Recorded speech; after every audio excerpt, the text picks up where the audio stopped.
Hi നമസ്കാരം, ഞാൻ doctor Kavya Arun, wellness coach and life style physician.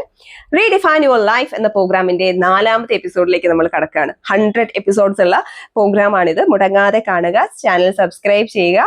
എങ്കിൽ മാത്രമേ നമുക്ക് ഒരു ഹെൽത്തി ലൈഫ് സ്റ്റൈൽ എങ്ങനെയായിരിക്കണം എന്ന് മനസ്സിലാക്കാൻ സാധിക്കുകയുള്ളൂ. ഇന്ന് നമ്മൾ ചെയ്യാൻ പോകുന്നത് നമ്മുടെ വയറിനെ കുറിച്ചിട്ടുള്ള ഒരു ടോപ്പിക്കാണ്. നമുക്കറിയാം, നമ്മൾ കഴിക്കുന്ന ഏതൊരു ഭക്ഷണവും ആദ്യം ചെന്നെത്തുന്നത് നമ്മുടെ വയറിൽ. ഇതിൽ ആമാശയവും ചെറുകുടലും വൻകുടലും ആണ് മെയിൻ ആയിട്ടുള്ളത്. ഇതിനെയാണ് നമ്മൾ ഗട്ട് എന്ന രീതിയിൽ നമ്മൾ ഷോർട്ട് ചെയ്തിട്ട് പറയുന്നത്. ഈ ഗട്ട് ഹെൽത്ത് എങ്ങനെ ഇരിക്കുന്നു അതിനനുസരിച്ചായിരിക്കും ആ വ്യക്തിയുടെ പൂർണ്ണ ആരോഗ്യം.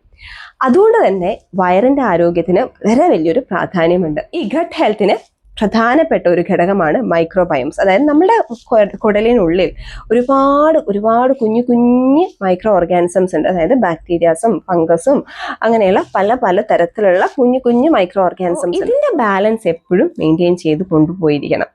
അതായത് ഗുഡ് ബാക്ടീരിയാസ് എപ്പോഴും ഒരു 80% ഉണ്ടായിരിക്കണം. ഒരു ബാഡ് ബാക്ടീരിയാസ് ഒരു 20% ഒതുങ്ങിയിരിക്കണം. ഏകദേശം ഒരു ആവറേജ് ആണ് ഞാൻ പറയുന്നത്. അപ്പോൾ എപ്പോഴും ഒരു മുൻതൂക്കം ഗുഡ് ബാക്ടീരിയാസിന് കൂടുതലായിട്ട് വേണം.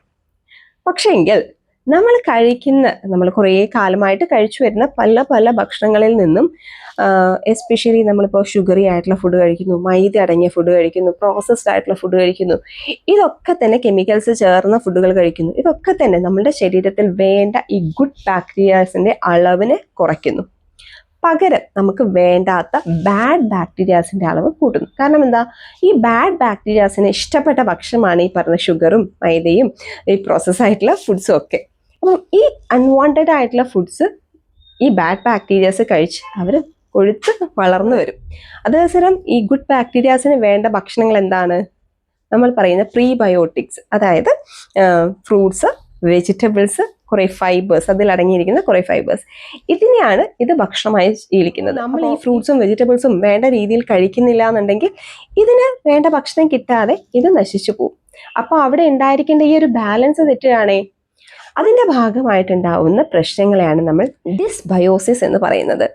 ഇന്നത്തെ ടാസ്ക് നിങ്ങൾക്ക് എന്താണെന്ന് വെച്ചാൽ, ഈ ബാഡ് ബാക്ടീരിയാസിന് ആവശ്യമായിട്ടുള്ള ഷുഗറി ആയിട്ടുള്ള അല്ലെങ്കിൽ മൈദ അടങ്ങിയിട്ടുള്ള പ്രോസസ്ഡ് ആയിട്ടുള്ള ഫുഡിന്റെ അളവ് കുറയ്ക്കുക. ഒറ്റ ദിവസം കൊണ്ട് സ്റ്റോപ്പ് ചെയ്യാൻ പറഞ്ഞാൽ നിങ്ങൾക്കത് സാധിക്കില്ല. അതുകൊണ്ട് അതിന്റെ അളവുകൾ നിങ്ങൾ കുറയ്ക്കുക. അത്യാവശ്യം ഒരു ചായയിൽ മാത്രം പഞ്ചസാര ഉപയോഗിച്ചിട്ട് ബാക്കി പഞ്ചസാരയുടെ അളവ് കട്ട് ചെയ്യുക. ഈ രീതിയിൽ ഇന്ന് മുതൽ ഇനിയുള്ള 100 ദിവസങ്ങളിൽ നിങ്ങളുടെ ഡയറ്റിൽ ഈ ഷുഗർ കട്ടൊന്ന് കൊണ്ടുവരാൻ ശ്രമിക്കുക. ഈ ഒരൊറ്റ ടാസ്ക്കാണ് ഞാൻ നിങ്ങൾക്ക് ഇന്ന് തരുന്നത്. അപ്പോൾ ഇന്നത്തെ വീഡിയോ ഇവിടെ അവസാനിക്കുകയാണ്. ഞാൻ പറഞ്ഞ കാര്യം കൃത്യമായി നിങ്ങൾ ഫോളോ ചെയ്യുമെന്ന് വിശ്വസിക്കുന്നു. മറ്റൊരു വീഡിയോയുമായി വീണ്ടും വരാം. Till then bye.